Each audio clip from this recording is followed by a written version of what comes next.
Good morning, friends. Welcome to my BioBuster channel. Myself, Dr. Abasai Nalode. In the previous videos, we have seen the different types of tissues: simple permanent tissues and complex permanent tissues. In this video, we are going to proceed towards the tissue systems. Then, what are these tissue systems? Tissue systems, it is a group of tissues which are performing the common function. On the basis of structure and location, there are three types of tissue systems. Depending upon their structure and location, epidermal tissue system is there, ground tissue system, and vascular or conducting tissue system. Then we shall see all these tissue systems one by one in detail. First of all, epidermal tissue system. Epidermal tissue system forms the outermost covering of the plant body, outermost covering of the leaves, outermost covering of the stem, etc. It is derived from protoderm or dermatozoon. It comprises of, this tissue system includes or it contains epidermis, stomata, and epidermal appendages. You can see here, this epidermal tissue system contains, this is the epidermis. This epidermis is interrupted by, or there are certain pores inside the epidermis. These are called stomata. There are epidermal appendages. Here appendages have not been shown. There are epidermal outgrowths or the epidermal appendages. So epidermal tissue system, it forms the outermost covering of the plant body. It is derived from protoderm or dermatozoon, and it comprises or it consists of epidermis, stomata, and epidermal outgrowths. Then we shall see epidermis. This epidermis, it is the outermost covering of the primary plant body. It is made up of elongated cells, compactly arranged cells without spaces. It is usually single layer. There is a single layer of epidermal cells. Epidermal cells are parenchymatous with large vacuoles at the center. In some plants, this epidermis contains many layers. This is called multiple epidermis, and multiple epidermis is present in case of Nerium and Ficus. Nerium and Ficus, epidermis is many layer or it is multiple epidermis. Epidermis is covered with a waxy and thick layer. You can see here, over the epidermis, there is a waxy layer, and this is called as cuticle. This cuticle prevents the loss of water, or it reduces the rate of transpiration. So epidermis, it is the outermost covering. It is made up of elongated, compactly arranged cells. It is usually single layer. There may be many layers in case of Nerium and Ficus. Epidermis is covered by means of a waxy layer called as cuticle. Then stomata. This epidermis bears small apertures in the leaves. You can see these are the small apertures. These are present in the leaves. Here you can see this is the epidermis. In this epidermis there are such apertures. These are called stomata. Stomata regulate the process of transpiration and gaseous exchange. So gaseous exchange and transpiration takes place through this stomata. Stoma is composed of two bean-shaped or kidney-shaped guard cells. You can see here, this is a one guard cell, this is the another guard cell. So these guard cells are kidney-shaped or bean-shaped. Guard cells in case of monocots, these are dumbbell-shaped. You can see here, these are the dumbbell-shaped guard cells. Outer wall of the guard cells, it is thin, inner wall is thick. You can see here, this is the outer wall of the guard cell, this is thin, and inner wall of the guard cell, it is thick. The guard cells have chloroplasts. There are chloroplasts inside the guard cells which perform the function of photosynthesis. These guard cells regulate opening and closing of stomata. Opening and closing of the stomata depends upon the turgidity and flaccidity of guard cells.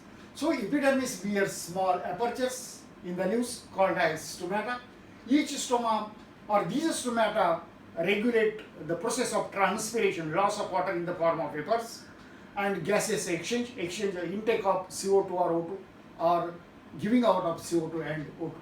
Each stoma is composed of two kidney-shaped guard cells enclosing the stomatal pore. These guard cells enclose a cavity. This is called as stomatopore. This is the stomatopore. In case of dicots, guard cells are kidney shaped, while in case of monocots, these guard cells are dumbbell shaped. Guard cells have chloroplasts to perform the function of photosynthesis, and these guard cells regulate the opening and closing of stomata. Here you can see here few epidermal cells. You can see these are the guard cells. This is the stomatopore.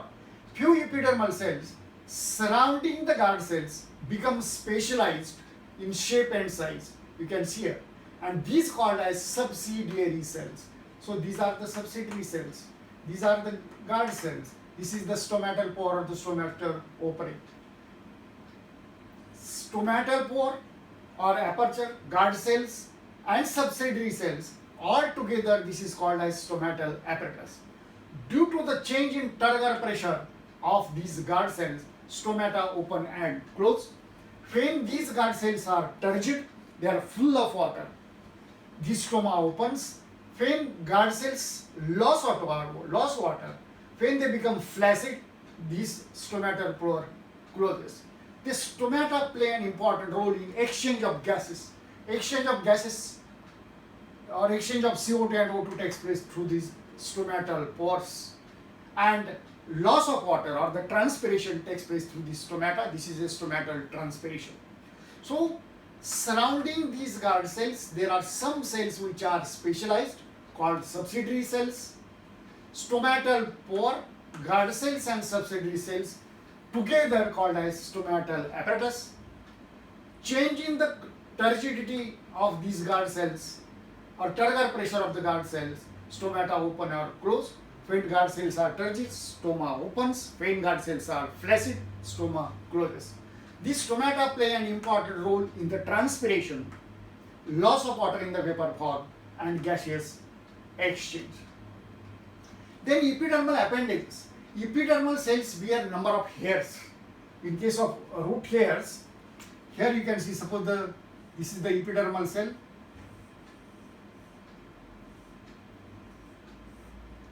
Here these are the epidermal cells, and this is a root hair. Epidermal cells bear number of hairs. Root hairs, these are unicellular elongated cells. Elongations of the epidermal cells. Root hairs are involved in the absorption of water and minerals from the soil. In the stem, you can see here, these epidermal cells are multicellular. Here, these are called trichomes. These trichomes are branched. These trichomes are branched or unbranched. These these epidermal outgrowths, these trichomes may be secretory. Sometimes they secrete certain substances, and these trichomes prevent the loss of water due to the transpiration. Epidermal appendages, these are the epidermal outgrowths. Root hair, it is the epidermal outgrowth. These are unicellular elongations of epidermal cells. Root hairs are involved in the absorption of water and mineral salts from the soil. In the stem, epidermal hairs are called trichomes. This is a trichome. These may be branched or unbranched. These may be secretory, and they prevent the loss of water in the form of water vapors.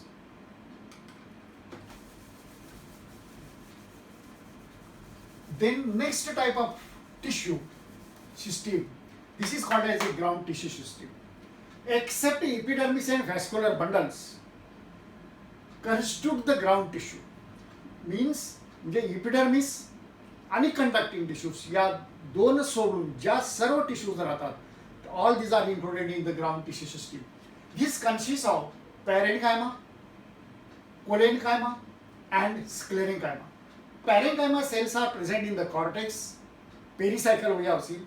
We are going to see in the details in the anatomy of stem and root in the next videos. Pith, medullary rays and stems and medullary rays in the stems and roots. So here, this ground tissue system, it is present or it includes parenchyma, collenchyma and sclerenchyma. Parenchyma cells are present in the cortex, pericycle, pith, medullary rays of stems and roots. In the leaves, ground tissue consists of thin-walled chloroplast containing cells. This is called as a mesophyll tissue.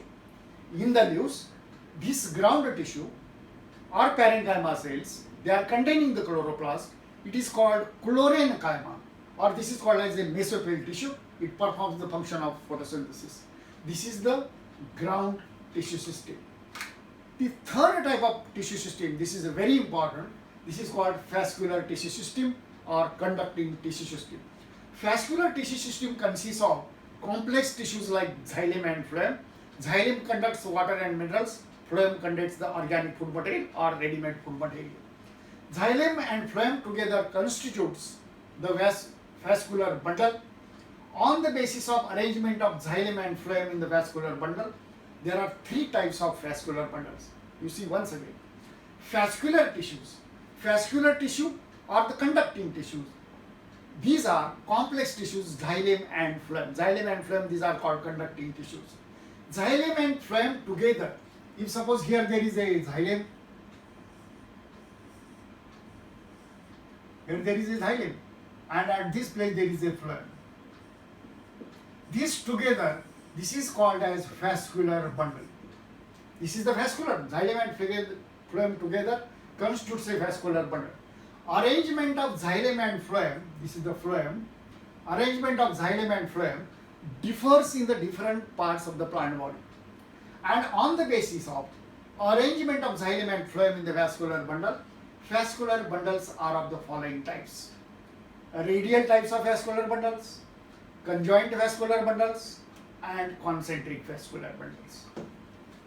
Then we shall see what are these radial vascular bundles, conjoint and concentric vascular bundles. You can see here, vascular bundles, these are of three types, radial, conjoint and concentric. In case of radial vascular bundles, you can see here, xylem and phloem. Suppose this is a xylem, this is a xylem, this is a phloem. Xylem and phloem, these are placed on the alternate radii. This is present in the one radius, it is present in the another radius, this is present in the third radius, this is present on the another radius. Means xylem and phloem, these are placed on alternate radii and these are present in the roots. Conjoint vascular bundles. In case of conjoint vascular bundles, you can see here this is a xylem and at this place there is a phloem. Xylem and phloem, these are present on the same radius. These are present on the same radius.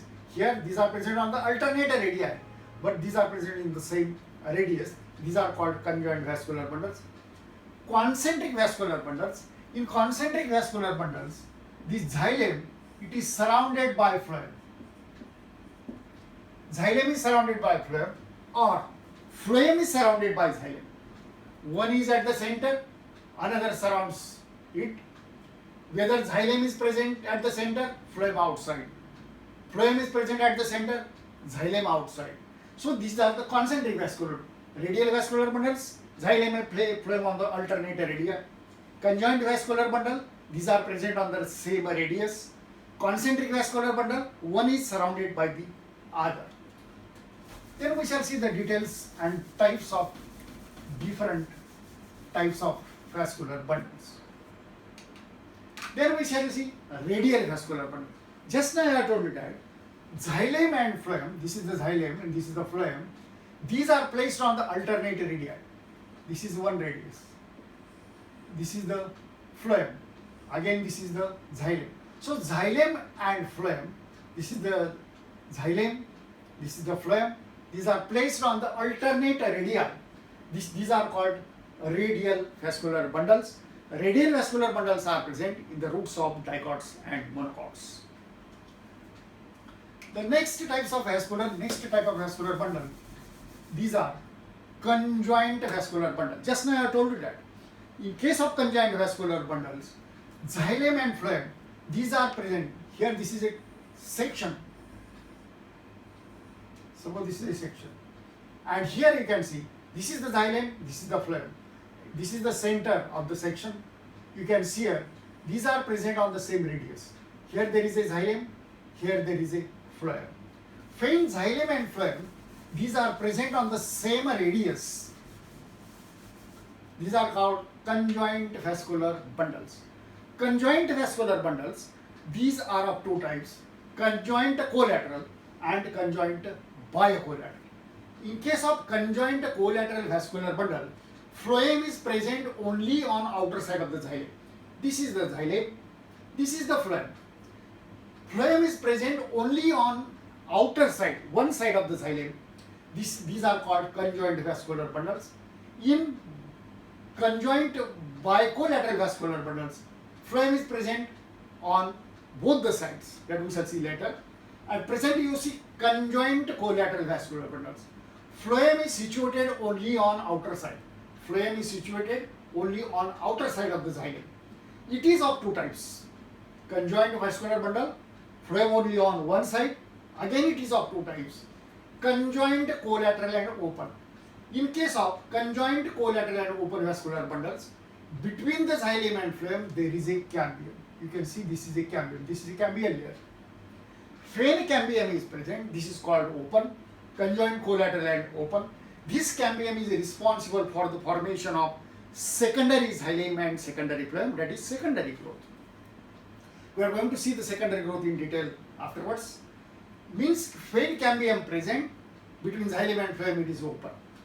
When cambium is absent between the xylem and phloem, this is the xylem, this is the phloem, here there is no cambium. And that's why this is called as conjoint collateral and closed. In conjoint collateral closed vascular bundle, cambium is absent between the xylem and phloem. Then we have seen conjoint collateral. Conjoint collateral open, conjoint collateral closed. Now we shall see the conjoint biocollateral. Here you can see that here this is the inner phloem, this is the outer phloem, this is the xylem, this is the inner cambium, this is the outer cambium. Means phloem is present on both the sides of xylem. This is the inner phloem, this is the outer phloem. This is the xylem, this region is called as xylem. So on both the sides of xylem, phloem is present, and this is called as bicollateral vascular bundle. Between the xylem and phloem, there is inner cambium and outer cambium. Phloem on both the sides of xylem, these are called bicollateral vascular bundles, and these are present in the cucurbita root, cucurbita state. Then concentric vascular bundles. Previously I told that when xylem at the center, surrounded by phloem. Phloem at the center, surrounded by xylem. These are called concentric types of vascular bundles. Xylem is surrounded by the xylem and phloem is surrounded by the other. It is of two types, heterocentric and leptocentric. Hedrom म्हणजे xylem, leptom म्हणजे phloem. Heterocentric means hedrom at the center, xylem at the center. This xylem is surrounded by the phloem. Leptocentric, leptom म्हणजे phloem. Leptom at the center, surrounded by the xylem. These are also called amphifacial. Heterocentric, this is called as amphicribal. Leptocentric, this is called as amphifacial. Heterocentric, xylem at the center, surrounded by phloem. This type of vascular bundle is present in case of Sileganella stem and fern. Leptocentric vascular bundle is present, means phloem at the center, surrounded by xylem. It is present in case of Dracaena and Yucca stems. This is about the different types of tissue systems. If you like, आपणास जर हा video आवडला असेल तर कृपया like करा, share करा आणि सबस्क्राईब करा. धन्यवाद.